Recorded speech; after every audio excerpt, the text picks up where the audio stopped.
I don't think I spoke here about which side I come from or which side I'm supporting. I am a Kenyan, I live in Nairobi, I am a parent, I feel sad. And I'm affected when we see young lives being lost. It is painful. Even the young man who was shot last week is a young man who came from Murang'a. So this is not about which political side you belong to. And I've said, I did not name anyone, I've said they are political leaders who are in Nairobi, elected or not elected. They know what is happening. When we see goons coming in, they are being fueled at a specific point. We are custodians of this city. And they understand from their background. If today, Honorable Elachi comes from Kawangware, if there's a group that came from Kawangware, she wants to find out, she will know. She will find out. And she can advise even the government, this is what is going to happen tomorrow.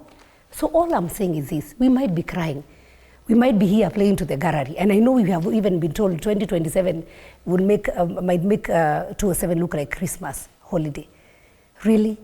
This is a nation that we all belong. When Nairobi, when there are demonstrations, I think we lose almost 1 billion that day when we close shops. When somebody wakes up very early, opens a small shop, they want to feed their children, they want also their livelihood to protect them. But when we wake up in the morning, our young people, and you remember where I came from, demonstrations started very well. Our young people would go, they had t-shirts, they had banners, they would come to town, they would speak out their mind. Then in the evening, they would go back home. We even saw them buying each other, paying for each other's bus fare, even buying for each other water. That's how it started. But now there are people who have taken advantage.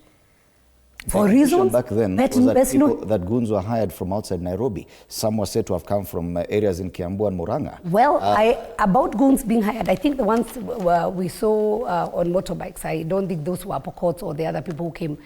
These are our children that we are taking advantage of. And I think Honorable Elachi mentioned that. We have a very huge number. And I think we need to start now having a different conversation as leaders who are elected across the nation.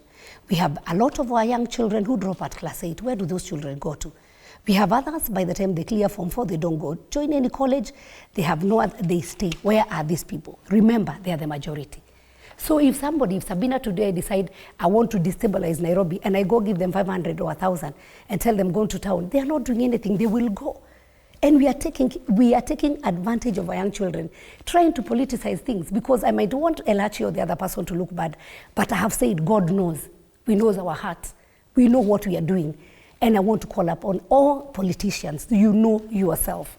If you know you are trying to fund, whichever political divide you belong to, if you know you are trying to fund tomorrow for the youth to come and disrupt the city, shame on you, and may God see you.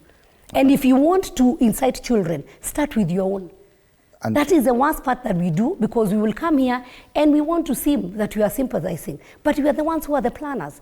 And my request is this, for the young people, I know you have a message, we are commemorating, let's have planned peaceful demonstrations.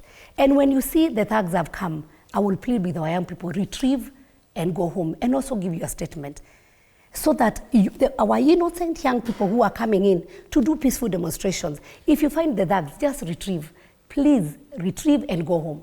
Right. So that the police can also have a chance. Because you see, when all these people are now all over town, you are not able to separate who is this peaceful demonstrator. And I think that's why our policemen, we might be saying it's not that they are revolting, but you are almost not able now to separate. Because I saw there were young people are just walking, and then you see a group has just come, grabbed somebody, and another one is shocked. We actually saw some in the presence fighting, others fighting the other ones.